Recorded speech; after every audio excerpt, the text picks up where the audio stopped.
All right, so we got some fantastic news. I woke up to this. It's pretty awesome. I bet you Max is just absolutely out of his mind with happiness.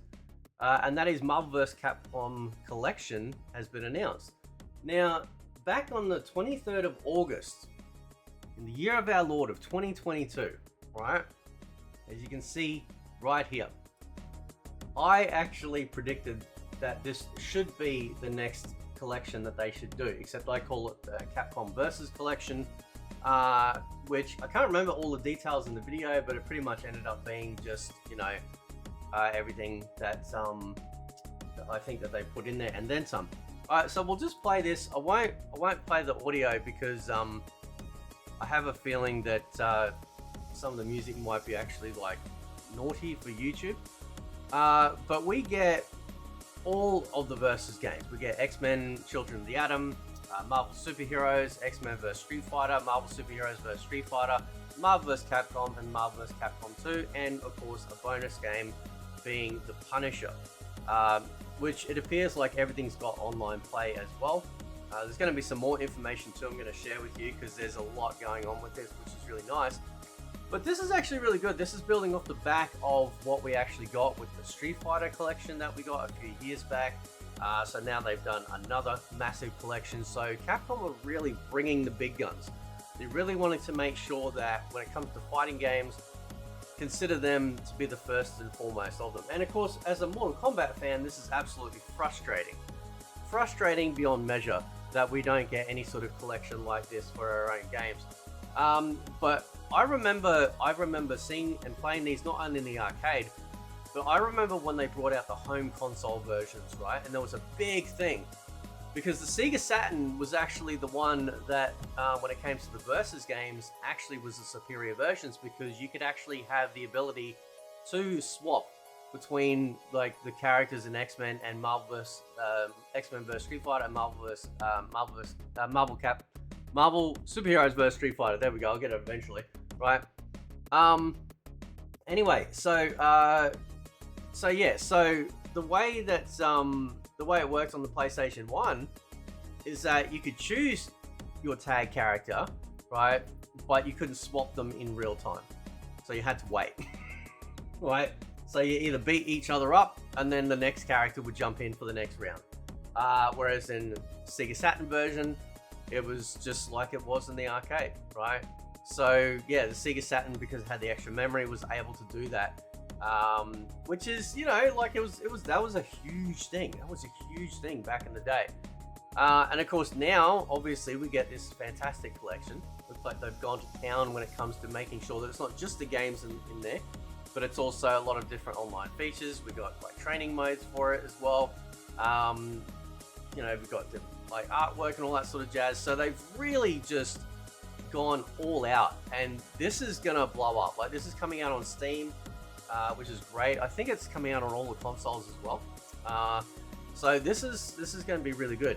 Now, my only hope when it comes to all of these sorts of collections, right?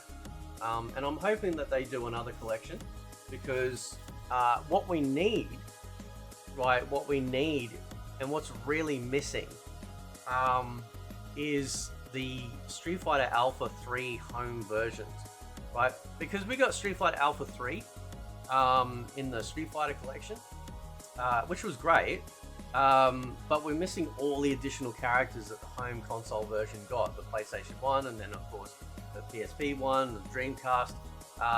So we need that one specifically. We need that one, on the modern systems to play. So that'll be pretty cool. Now, just to look at some information just quickly.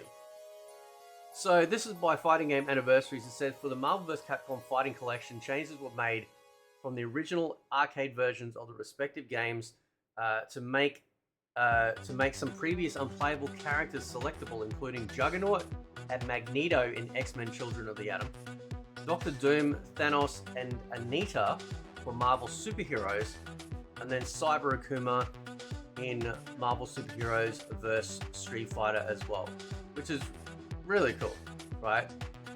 So that's awesome. Cyber Akuma. I still remember Cyber Akuma coming out and everyone just lost their mind. It's amazing, right? And also, apparently, over here it mentions that Onslaught won't be playable. It doesn't appear to be playable character for Marvel vs. Capcom Clash of Superheroes for reference. Blah blah blah, and that's fine. I don't overly care about that. And then of course we got a number of stages have been altered. Screen flashing can now be reduced, enabled via game settings, EX settings, or live reduction. So that's I'm assuming that's obviously for those that have epilepsy and whatnot like that, perhaps. That maybe they're doing that, or maybe it's just because it was too much of a pest when it came to fighting in general. So this is big news. This is really good. Like I said, like Capcom's really bringing it. They've had a fairly successful, I think, year one release for Street Fighter 6 characters. Now we've got, you know, they're continually building upon the momentum of, you know, bringing out their collections or keeping Capcom at the forefront of everyone's mind when it comes to fighting games. So this will be really good for young people out there that never played these games before. But this was, like, you don't understand how big this was. Like, X-Men and Marvel Superheroes, yeah, they were fun fighting games when they came out. But when we got the crossover, that was really big. I mean, like, you know, Ryu's, like, throwing out, like house-sized Hadoukens and stuff like that. We're able to, like, jump way up into the air, do, like, fireballs in the air. The last time we were able to do fireballs in the air was with the hack version of Street Fighter 2 Rainbow Edition, right? And that was just, like, this crazy version that you could do all this crap with, right? And I like the fact, like, it's interesting, actually, that they got the Punisher in there. Punisher's not a fighting game. It's a side-scrolling beat-em-up, if you will. So yeah, so that's really interesting. Now, just going back, now this is the interesting part, right? Because this is one thing I'm a little bit sort of hazy on. It mentions here, obviously you're getting it on Steam, you're getting it on Switch, but PS4, right? Now, obviously, PlayStation 4 games by and large are backwards compatible with the PS5, so I don't think that's going to be an issue. But I don't know, maybe they're just cutting costs, so they just obviously make PS4 because there's more PS4s out there in the wild, and we don't want to, you know, cut off our audience, and that way people can still buy the PS4 version and still play it on the PS5, right? I'm assuming that's why they're doing it. But this is gonna be pretty cool, right? I think Max just had another kid. You know what I'm saying? Right? This is pretty good. This is really exciting. I love seeing all this old stuff come back. I'm sure SNK are probably thinking about some of their fighting games or some of their fighting game crossovers that they've had. I know they've put out collections in the past. I know we got a really great Samurai Showdown collection many years ago. But companies like SNK, like, they got a lot of games in the bank when it comes to fighting games. I mean, a metric shit ton that they could bring out in the modern day as big collections to get people excited about again. And of course, with having all online play, this is really good too.